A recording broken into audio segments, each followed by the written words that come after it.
Time for fashion, beauty.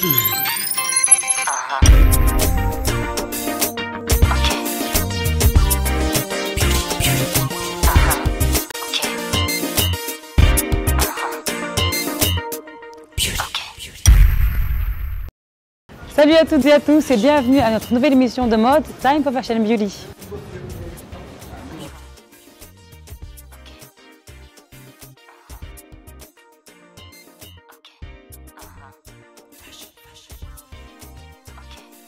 Cette émission parlera de mode, astuces beauté, bien-être et sport, mais aussi de gastronomie. Nous serons donc cette semaine avec notre invité Monsieur Djiby Diarraté et aussi notre chef cuisinier Papi qui vous apprendra à concocter des recettes simples à préparer et notre coach sportif de la semaine Ali qui fera en sorte que l'on garde la forme et la santé. Time for Fashion Beauty, c'est parti. Bienvenue à l'émission Time for Fashion Beauty. Nous sommes avec notre invité d'honneur, Monsieur Djiby Diarraté, qui est sociologue, qui nous parlera donc d'un sujet de société. Monsieur Djiby, merci d'avoir accepté notre invitation. Je vous remercie de m'avoir invité. Donc alors expliquez-nous un petit peu, bon, parce que là nous sommes à Dakar, mais comme l'émission sera vue dans le monde entier, expliquez-nous un peu votre métier. Alors je suis le docteur Djiby Diarraté, je suis sociologue, je suis enseignant-chercheur à l'Université Cheikh Anta Diop de Dakar, je suis le directeur de l'école doctorale et de la recherche de l'Institut africain de management. J'ai fait des études de philosophie sanctionnées par une maîtrise de philosophie. J'ai enseigné la philosophie au lycée pendant plusieurs années. J'ai fait une thèse de doctorat de sociologie par la suite et aujourd'hui je suis au département des psychologues conseillers de l'École normale supérieure d'enseignement technique et professionnel de l'Université Cheikh Anta Diop de Dakar. Alors il faut dire simplement que la sociologie, si on se réfère à Durkheim, c'est cette science-là qui étudie les faits sociaux en les traitant comme des choses. C'est-à-dire donc qu'il s'agit de s'intéresser au phénomène social en évitant de faire intervenir les pronotions, la subjectivité, les préjugés, les croyances, les représentations et d'analyser de la façon la plus objective, la plus rigoureuse, la plus technique, la plus scientifique qui soit les phénomènes qui se produisent dans la société. Alors aujourd'hui, j'aimerais qu'on traite ce sujet qui me tient particulièrement à cœur, c'est le sujet, donc le harcèlement sexuel au travail et aussi donc le rapport que les hommes ont avec le sexe et les femmes, ce que je ne comprends pas. Alors, ce qu'il faut voir, c'est que dans les organisations, il y a ce que l'on appelle le jeu des acteurs. C'est-à-dire qu'au fond, vous avez d'une part les normes. Les normes, c'est tout ce qui est règlement intérieur, tout ce qui est circulaire, tout ce qui est principe établi pour le fonctionnement de l'organisation. Et vous avez maintenant les valeurs qui accompagnent ce cadre-là, les valeurs sociales, l'éducation qui a été reçue, les représentations, les symboliques. Toutes ces choses ont tendance à s'agréger, à se sédimenter pour constituer les normes qui déterminent les comportements des acteurs. Alors, mais à côté de ces normes, vous avez la pratique des acteurs. La pratique des acteurs, elle peut être en conformité avec les normes ou alors elle peut être déviante par rapport à ces normes qui ont été établies. Alors, il peut arriver, bien entendu, que dans les rapports entre les individus, dans les rapports entre les acteurs, dans les rapports entre hommes et femmes, que le phénomène de harcèlement se produise. Aussi bien harcèlement de l'homme vers la femme, comme harcèlement de la femme vers l'homme. Mais on se rend compte, évidemment, que les types d'harcèlement les plus fréquents vont de l'homme vers la femme. Et que dans ces situations-là, on voit une posture de pouvoir, c'est-à-dire donc il y a quelqu'un qui est dans une position de pouvoir et qui utilise cette position de pouvoir pour exercer une pression, pour exercer une contrainte sur l'autre, de manière à accéder à des privilèges qui sont indus. Ce que je ne supporte pas parce que je le vis actuellement. Donc pour moi c'est une gravité quand même et on sait que déjà c'est passible d'emprisonnement déjà, parce que le harcèlement moral et le harcèlement sexuel c'est quand même un crime. Donc le vivre au quotidien, faire des démarches et tout le temps être là, démarcher par exemple, et on est bloqué parce qu'on refuse de se donner sous prétexte parce qu'on a des seins et des fesses, donc non, ou parce qu'on est un petit peu joli ou parce qu'on se maquille. Là c'est un peu compliqué et problématique. Mais on va revenir sur ce sujet après avoir lancé la première rubrique mode. Monsieur Djiby, je pense que vous vous habillez quand même, vous avez du goût.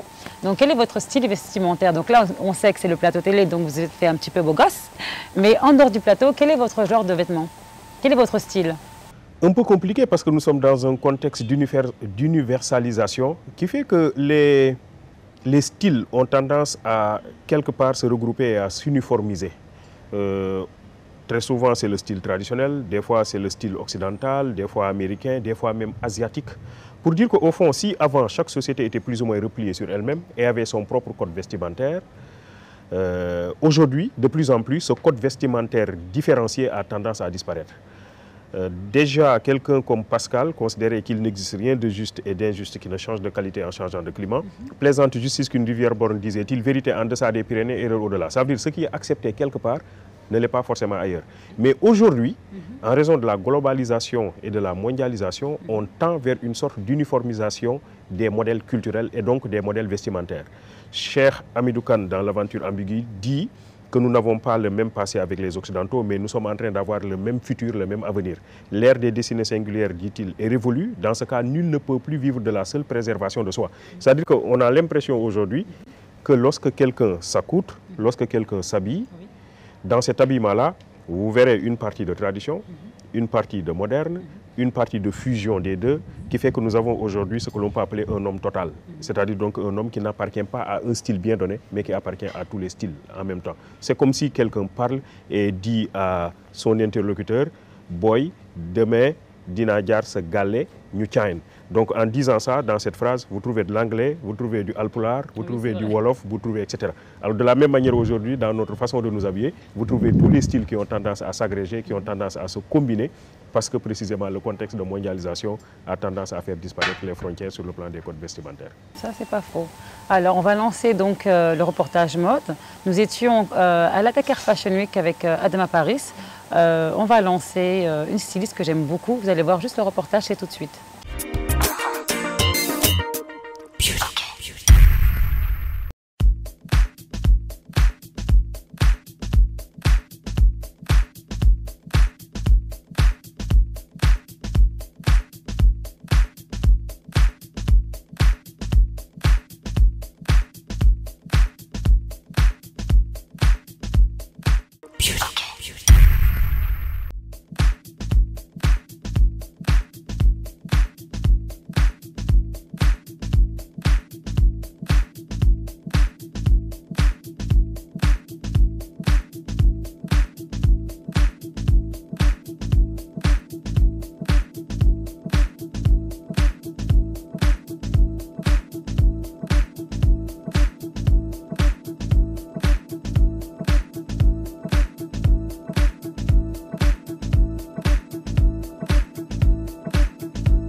À Paris pour la Time for Fashion Beauty. Attends.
Salut, nous sommes à la Dakar Fashion Week, cette fois-ci au Radisson en compagnie d'Adama Paris.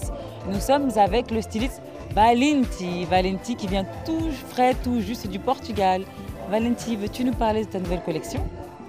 Bon, c'est une collection inspirée dans le cinéma. J'ai travaillé comme si je vais travailler par un film.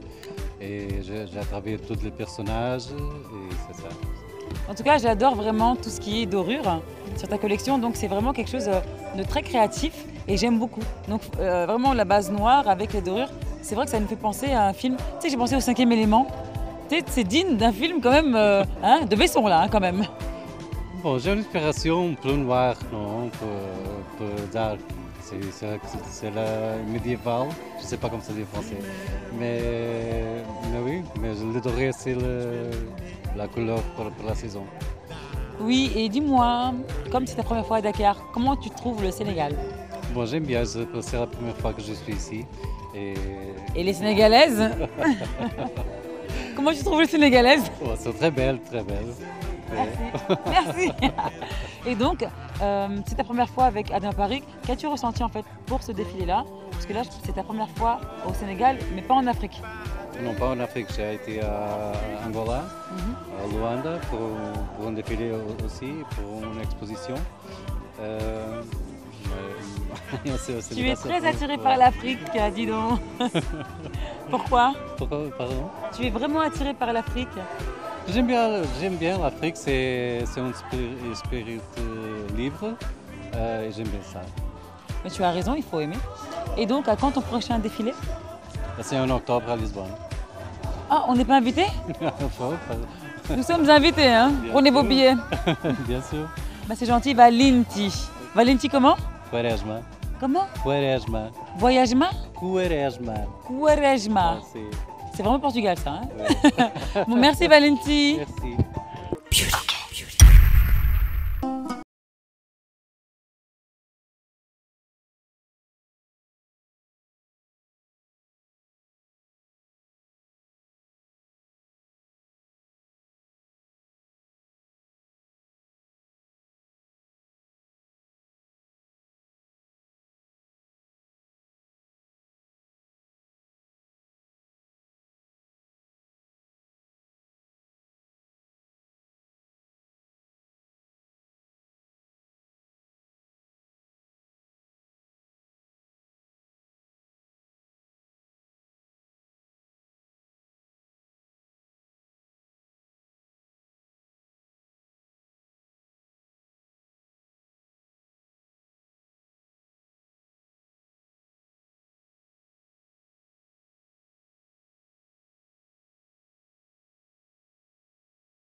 De retour sur le plateau avec Djiby.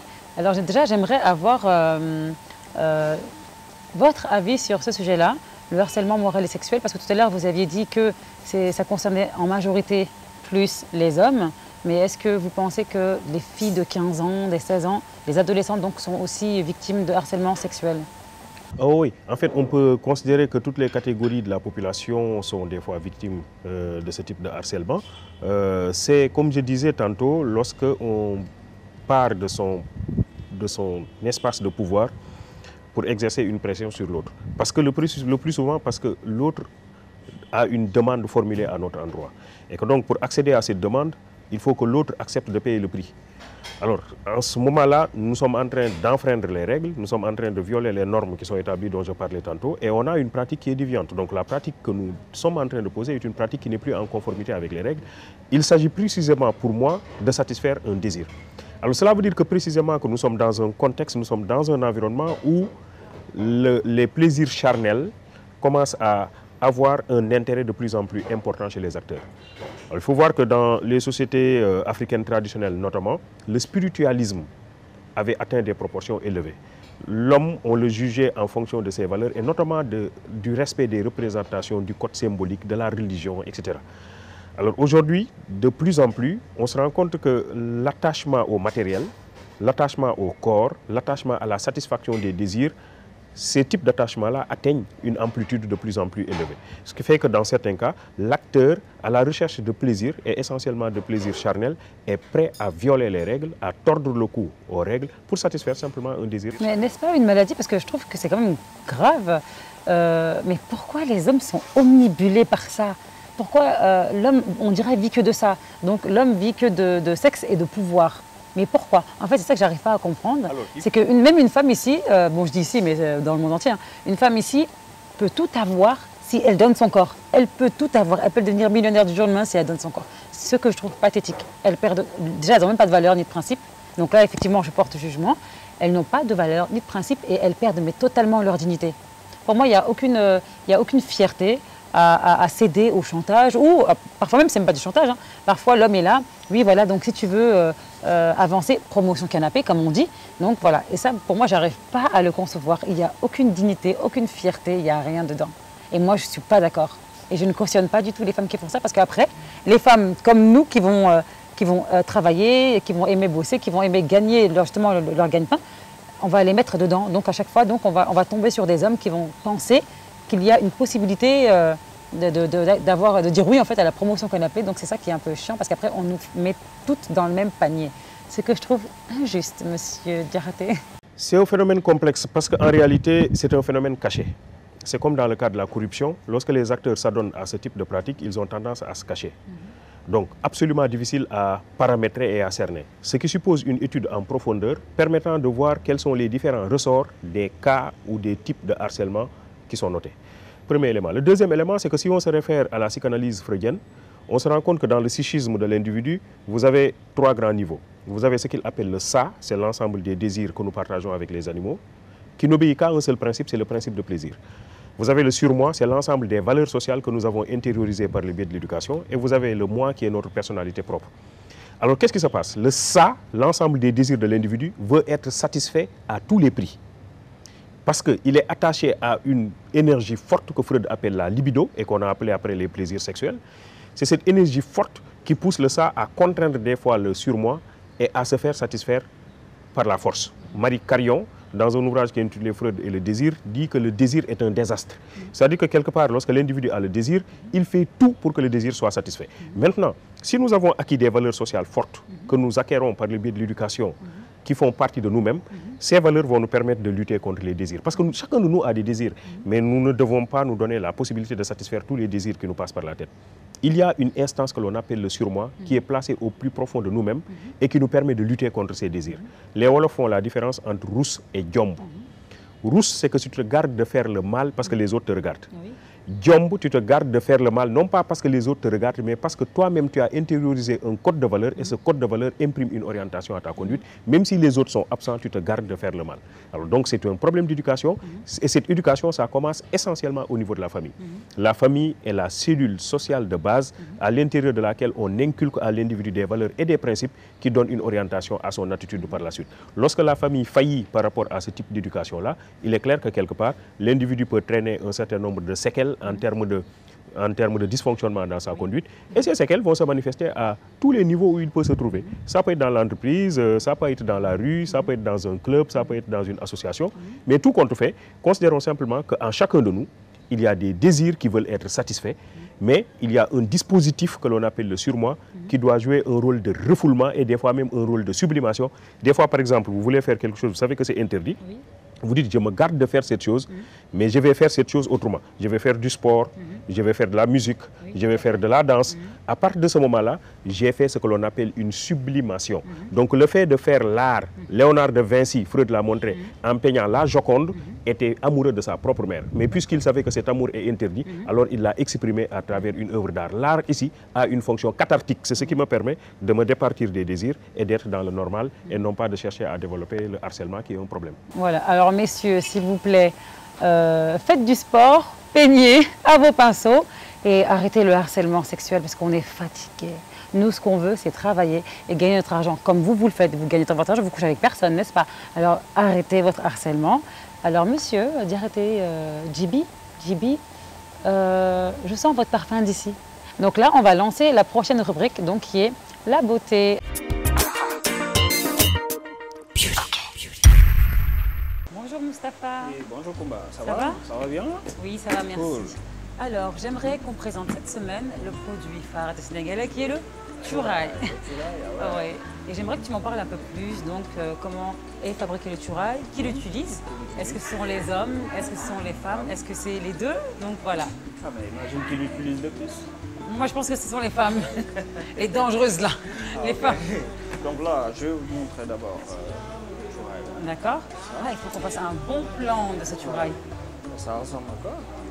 Alors écoute, je dirais du sable, donc je sais pas. Ça aussi, ça ressemble un peu aussi à du couscous. D'accord. Tu vois? Mais c'est un peu parfumé quoi. D'accord. Pourquoi il y a des pierres blanches dedans? Ouais, les pierres blanches juste pour harmoniser le décor. Donc tout le D'accord, Tchouraï, ok. il y a cette pierre là. D'accord. C'est juste pour harmoniser quoi, tu vois.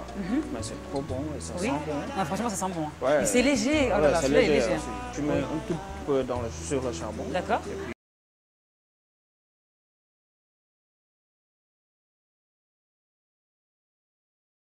Là, des pierres, hein? Non, mais franchement, Ouais, là, on dirait des pierre pierres, mais c'est précieuse. un peu coloré, quoi, tu vois. on dirait une pierre précieuse. C'est impressionnant. Ouais, Franchement, c'est impressionnant. là, c'est Oui. un peu coloré. Et celui-ci, comment tu le brûles alors? Ouais, là aussi, tu mets la pierre D'accord. sur le charbon, et puis tu laisses, ça va dégager. Non, mais franchement, Ouais, tu vois, c'est que celui-là, ils sont un peu plus forts. Ouais, c'est un peu plus fort. D'accord. C'est comme une cèdre aussi. Il y a des noms spécifiques sur le Tchouraï?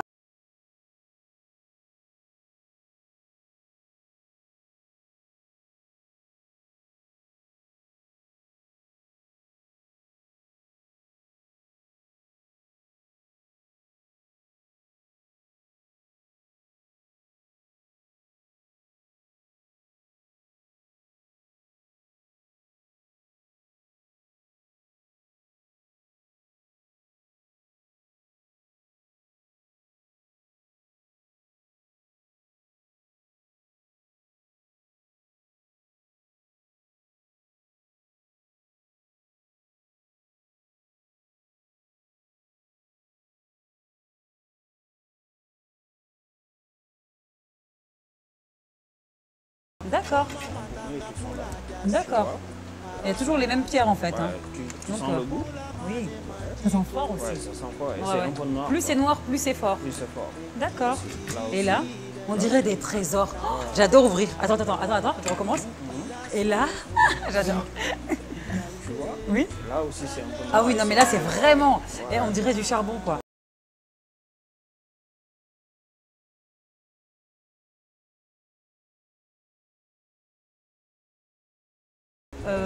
Comme c'est noir, charbon, goudron. Ça sent. Ouais. Goudron? Tu as vu Non, juste. arrête, Ça je suis fait très goudron forte. aussi. Tu vois, tu as vu juste Oui. alors. Donc tout Elle- ça, c'est tes fabrications. Ouais, ça, Et là aussi alors? Là aussi, ce sont nos D'accord. fabrications. Mais là aussi, on a d'autres qui viennent de Dubaï. Ah, la boîte est d'Arabie jolie. Saoudite. Ah, donne-moi la boîte, donne-moi la Donc, je vais vous boîte. montrer. Ça, par exemple, ça vient de Dubaï. D'accord. Ouais, ce sont de- Celui-là, c'est bien de Dubaï. ça vient de Dubaï. Ça sent super Ok. bon. Wow, Ah oui. Oh, mais la boîte est tellement belle. Oh là là. Une jolie boîte. Ah, ça fait vraiment un petit cadeau, voilà. Ouais. Pour la maman ou pour la sœur.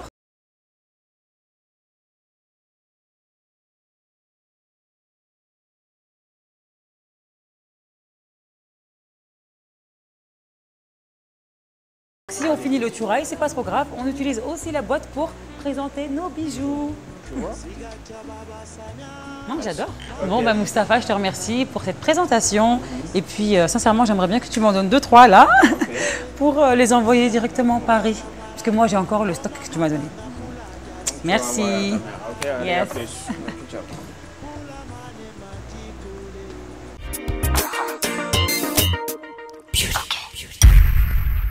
Alors, est-ce qu'il y a un parfum qui vous donne envie Mais je crois que tous les parfums sont bons. Quoi qu'il faut féliciter cette structure-là pour la plateforme diverse et variée, mais surtout de très bonne qualité. Et moi, je raffole de ces parfums-là. Oui. Oui, très bien. Je crois que nous devons mettre nos chaussures et courir vite Oui. pour nous approvisionner. C'est clair. Alors là, donc, la prochaine rubrique qui va s'annoncer, c'est le sport. Faites-vous du sport, monsieur Djiby? Alors, je suis judoka, je suis ceinture noire en judo. J'ai joué aussi au football pendant une certaine période. J'ai oublié de vous dire aussi que j'ai fait de la mécanique. Donc, je suis titulaire d'un brevet d'aptitude professionnelle en mécanique moteur. Et je crois que toutes ces choses-là nécessitent un peu d'énergie physique. Donc, Ah oui, carrément mécanique. Pourquoi la mécanique? j'ai eu la chance de travailler dans un lycée technique. Et dans ce lycée technique, à un certain moment, il y avait des formations qui étaient données en mécanique moteur. Et puisque j'avais ma voiture et qu'il arrivait des fois que je me heurtais à des difficultés de vieilles voitures, là, donc je m'étais dit pourquoi ne pas faire une formation carrément et avoir les ressources qui me permettent de me dépanner moi-même. D'accord. Judoka, donc j'ai bien fait de ne pas vous provoquer pendant l'émission, parce que je pense que j'allais perdre une dent là, avec monsieur Diarraté. Donc là, on va lancer une séquence de reportage, c'est avec notre coach de la semaine, c'était Ali. Donc il ne faut pas vous moquer, parce que je sais que j'ai galéré lors de cette séance-là, c'était le vélo. Donc le sport, c'est très bon pour la santé, je vous le conseille tout de suite.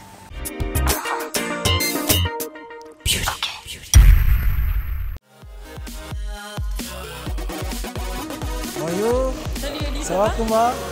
Bien. Et ta journée? Ça va bien. Sinon, et la matinée, tout se passe bien. J'espère que tu es en pleine forme. Ok, c'est bien alors. Aujourd'hui, on va faire 40 minutes de vélo, 15 minutes pour échauffement. C'est très important. Ça permet de travailler et puis de préparer le corps à l'effort, ok? Et les 25 minutes, on va travailler, ça sera cardio, ok, résistant. C'est bien, le vélo travaille les cuisses, l'avant-cuisse, l'arrière-cuisse et aussi les fessiers. Ok, c'est cardiovasculaire, ça travaille le cœur, c'est bien, ça, ouais, ce qui est important. Ça permet de réduire le rythme cardiaque. Et ce qui est important chez l'être humain, hein. Ok, c'est bon? Ok, d'accord, on va commencer. Ok, pour 15 minutes d'échauffement. Ok, après on va augmenter la résistance. Ah, je pensais que tu avais oublié pour les Oui, non, on va faire. C'est bon? Ok. Là, c'est bon. Ouais, c'est bon. Pour 15 minutes? Le rythme là, c'est bon. Ouais, non, on va augmenter la résistance. Hein? Ok, c'est- Pas tout de suite, pas tout de suite. on gère. Tout de suite. Ok, on gère pour 15 minutes. Après, on va augmenter la résistance.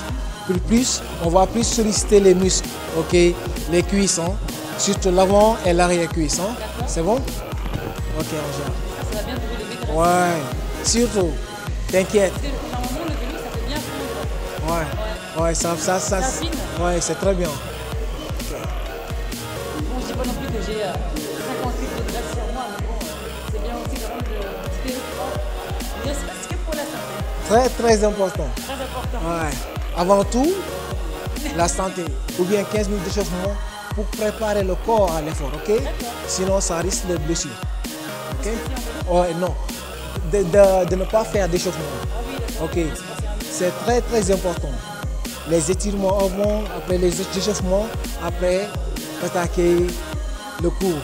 Mais là, tu gardes le temps là, parce que je pédale. Non, on n'a fait que 3 minutes, ça reste encore. 3 minutes. Ça reste encore. On va gérer encore.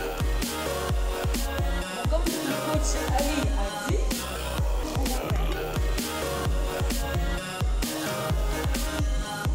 Là, ça va, je suis pas trop bien. Ouais, après, ça va venir. Non, le corps, tu au niveau du Ouais. Ça va venir progressivement. Oui. C'est bon? Et il y a une tenue spéciale à avoir pour pratiquer le vélo. Le vélo surtout. Les chaussures aussi. Hein. Oui. Il faut avoir des chaussures adéquates pour faire du sport. Sinon, on peut avoir des problèmes au niveau des chevilles ou des genoux. Il y a des trainings en spécial pour faire du sport. Okay. C'est mieux, hein? C'est mieux que ça. Je sais. Ouais, super. Je sais que je n'ai pas les chaussures. Ok, d'accord. La prochaine fois, n'oublie pas. Hein? Pas de ballerines, les filles, des baskets adéquates pour pratiquer le sport. Peu importe le sport, le vélo, la course à pied. Et après, Ali. Ah, Kumba, on a 15 minutes d'échauffement, ok? D'accord. On va augmenter la charge pour plus de résistance, ok? Je suis prête. Ok, c'est bien, on y va? C'est bien. Pas trop non plus. Ok, super. C'est bien. Ça sera résistant, ok? Ah oui, mais là, c'est chaud, là. Ok, ça va être chaud, hein? Ça permet de travailler la cuisse, ok? On dirait que je prends au ralenti. Ok, la graisse va bien fondre, c'est bien. On y va encore? Oh non! Ok, pousse, c'est bien. Allez, Kumba. Sois résistante. Oui, c'est bon, je vais résister. Ok, c'est bien. C'est super dur. Ok, c'est bien. Ça permet de travailler le cœur toujours, ok? Ah oui. C'est bien. Ah, mais là, je sens que c'est un peu Ok, compliqué. là. on sent les cuisses, Ah ouais. les mollets, même les fessiers, c'est bien. Mais là, combien de temps? Pour 25 minutes. Oh là là. 25 minutes.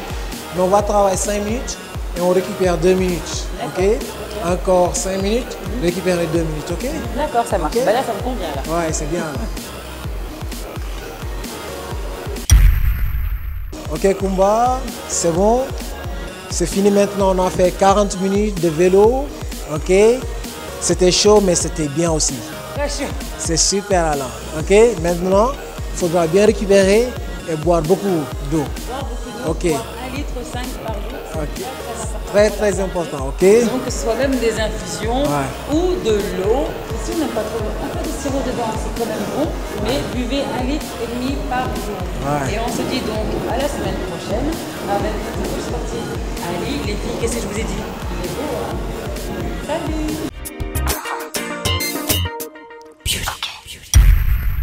Monsieur Diarraté, donc pour revenir au sujet donc, du harcèlement sexuel et moral, je pense que comme vous êtes sociologue, vous êtes enseignant, donc forcément vous avez des élèves. Est-ce que vos élèves se sont déjà plaints de ce type de harcèlement? Oui, comme je dis tout à l'heure, c'est un problème assez complexe parce que c'est caché. Les gens développent des fois un certain nombre de complexes pour parler de ce sujet. Donc il y a un certain nombre de tabous qui entourent la vie sexuelle chez nous. Et donc ce qui fait que même dans le cas des viols perpétrés dans les maisons, des fois, c'est des choses qu'on ne dénonce pas.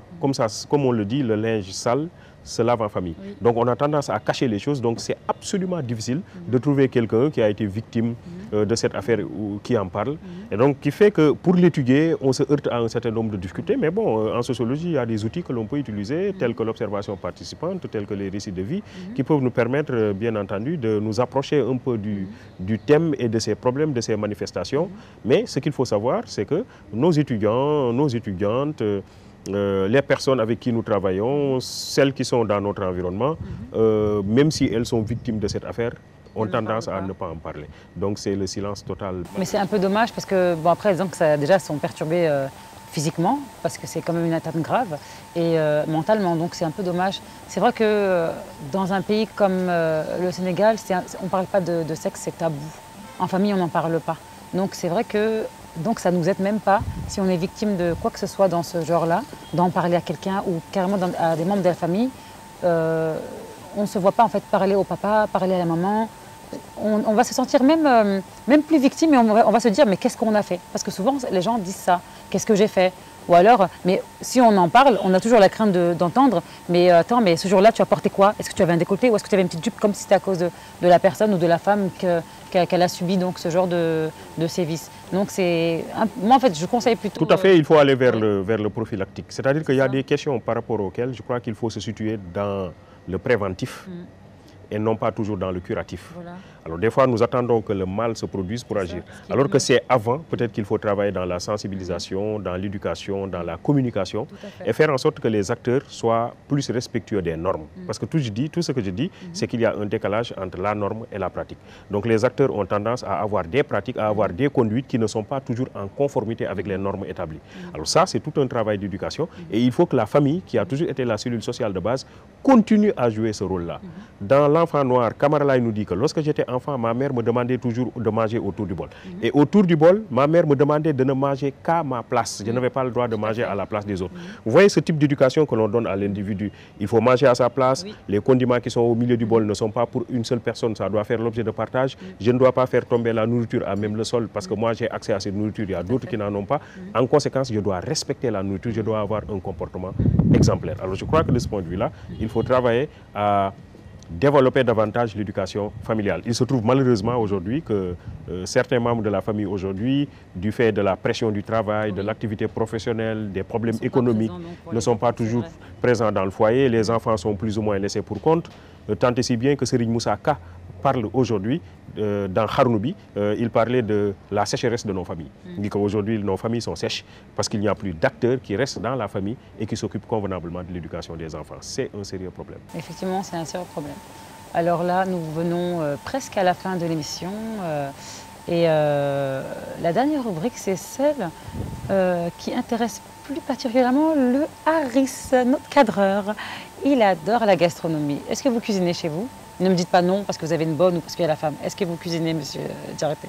Oui, il m'arrive de cuisiner, mais je crois que c'est pour les plats les plus simples. Ah oui, comme quoi? Ne me dites pas omelette et salade. Omelette. Pourquoi les hommes tout le temps cuisinent des œufs ou des pâtes? Je crois qu'il y a une sorte de division sexuelle du travail que notre société a installée. Et ça, c'est depuis longtemps, qui voudrait que les femmes s'occupent des travaux domestiques, voilà, même si aujourd'hui on a tendance à lutter contre ça, mais disons que c'est quand même très bien installé dans nos représentations, dans nos mentalités. La femme doit s'occuper de la cuisine, etc., tandis que l'homme s'occupe d'autre chose. Même dans les manuels scolaires, je crois que là aussi il faut faire un travail de déconstruction. C'est Nafi qui est allé au marché, c'est Fatou qui fait la cuisine et c'est Salif qui est à la menuiserie, c'est Amadou qui est allé au champ. Donc vous voyez qu'il y a une sorte de division sexuelle du travail qui a été mise en place, qui s'est sédimentée et qui fait que certainement beaucoup d'hommes ont éduqué. Mais aujourd'hui, je crois que de plus en plus les choses sont en train de changer. Je crois que les hommes deviennent des chefs. Bah, en tout cas, oui, les hommes deviennent des chefs et donc ça nous amène à notre chef cuisinier Papis, alias le Tupac, qui nous a concocté donc pour la première recette de la semaine, c'était les brochettes de Lot à la sauce Roquefort. Donc c'est tout de suite. Time for cook, c'est parti. Alors Papis, qu'as-tu préparé pour nous cette semaine? Bon, bah écoute, voilà. Aujourd'hui, on va vous préparer les brochettes de Lot. Facile à faire, on y va. Bon, là, on a nos filets de Lot qu'on va commencer à découper. Voilà. Alors, on les coupe comme ça. Moi, je les préfère gros. Voilà. Voilà, on va couper. En même temps, on va préparer la marinade. Voilà. C'est pour la marinade? Ouais. C'est pas compliqué à faire. Oui. Vite fait. Voilà, maintenant. Voilà, il faut presser. On presse. On va couper le poivron.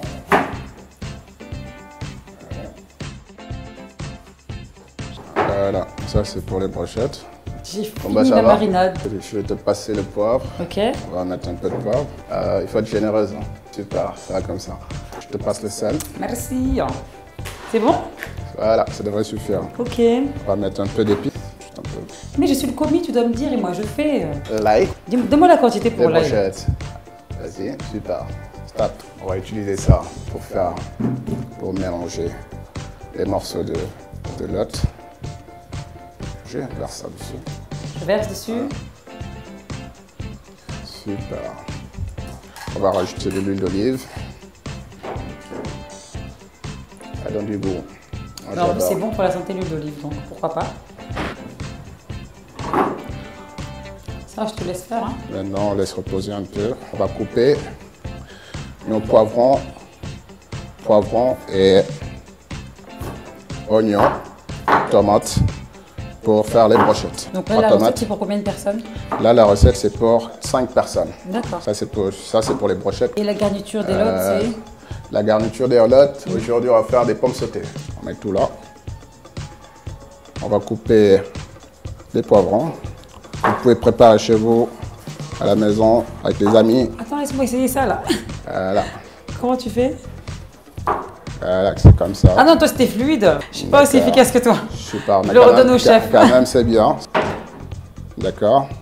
Pour la sauce aux 3 poivrons, il faut du vin, du jaune et rouge. Maintenant, on va attaquer les brochettes. On commence par l'oignon. Voilà, vous faites des jeux de couleurs, quoi. Des jeux de couleurs comme vous voulez. Je fais comme je veux. Voilà, comme tu veux. Ouais. On met la tomate aussi? Ah, la tomate. Alors, maintenant, après avoir préparé les brochettes, Papis, quelle est l'étape suivante? On va attaquer la sauce. On a envie de déguster déjà. Oh, c'est pas cuit. Regardez comment c'est super joli, c'est fabuleux. Oh là là. Vous avez envie de manger, je le sais. Maintenant, on va faire passer les brochettes à la poêle. Comme ça, on va attaquer en même temps la sauce. Et puis en même temps, je vais te laisser couper les pommes de terre en dés. En 3? Voilà. Voilà, c'est bon, ça va aller. Je te passe ça. En 2? C'est pas trop gros? Pas trop gros. Voilà, ouais. Je vais te débarrasser tout ça, on va mettre là. Comme ça, après, on va attaquer le tout ensemble, les brochettes. Une fois les pommes de terre coupées, comme voici, nous passons à l'étape suivante qui est la cuisson. On va attaquer la cuisson des brochettes. Maintenant, pour ça, on aura besoin de 60 g de beurre, voilà, pour faire la cuisson des brochettes. Et puis, on va passer aussi à la sauce aux 3 poivrons. On aura juste besoin d'un peu d'huile qui équivaut à ceci. En même temps, on va attaquer les pommes sautées.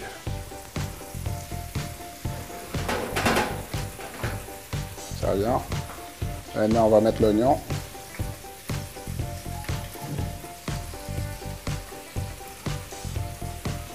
On fait tourner un peu. Après ça. En même temps, il faut regarder les brochettes. Les tourner en même temps, voir si. Je vous rappelle, le lot, ça cuit vite. Hein.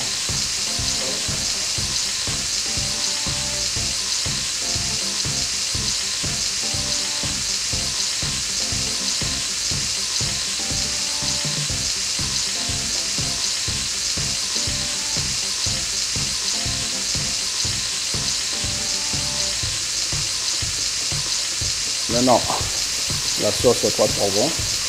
On a rajouté les poivrons. Donc voilà, on va blanchir les pommes sautées avec de l'huile. Voilà, on fait chauffer l'huile. En même temps, on surveille nos brochettes, on les retourne. Voilà, vous voyez, ça commence à prendre la couleur. Voilà.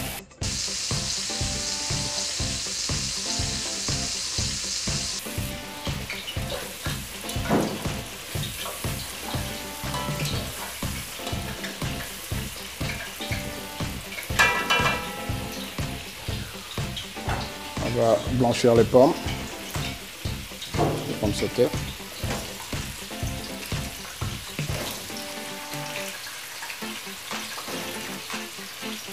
En fait, je vous rappelle, pour les temps de cuisson, pour les brochettes, ça prend 10 minutes à 15 minutes pour les faire cuire. Hein.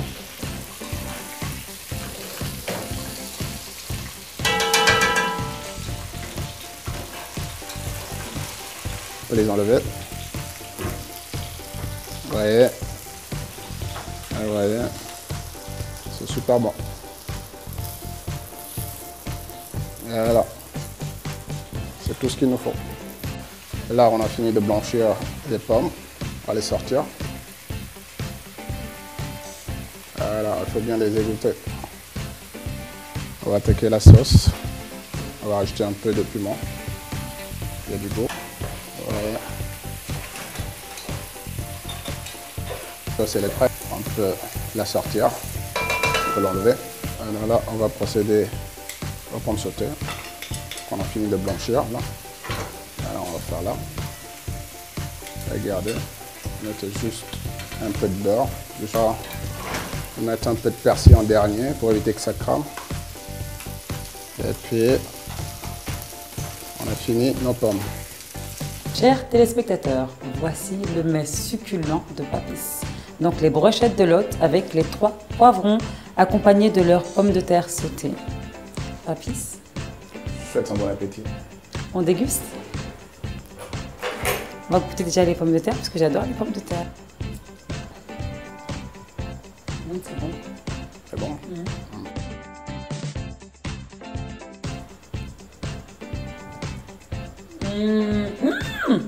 Non, il faut nous donner la recette exacte. Alors, qu'est-ce qu'il nous faut pour les brochettes de Lot? Il y a besoin de quoi? De l'autre, bien sûr. Sinon, pour la décoration de la brochette, on avait besoin de poivrons, tomates, oignons. Pour la sauce aux 3 poivrons, on avait juste besoin de sortir les couleurs. On ajoute un peu d'oignon, voilà. Après, on met un peu d'épices. Sinon, pour les pommes sautées, il faut toujours démarrer les pommes. Il faut les blanchir, soit avec de l'huile, soit avec de l'eau. Après ça, on va chauffer ça avec le beurre, ail, poivre, sel et persil à la fin pour ne pas que ça brûle. Alors, vous l'avez compris, pour cette succulente recette de brochettes de Lot, chers téléspectateurs, on se retrouve donc la semaine prochaine pour une nouvelle recette avec notre chef cuisinier, Papis, alias Tupac Shakur. Bon les gars, je vous dis quoi? À la semaine prochaine. À la semaine prochaine.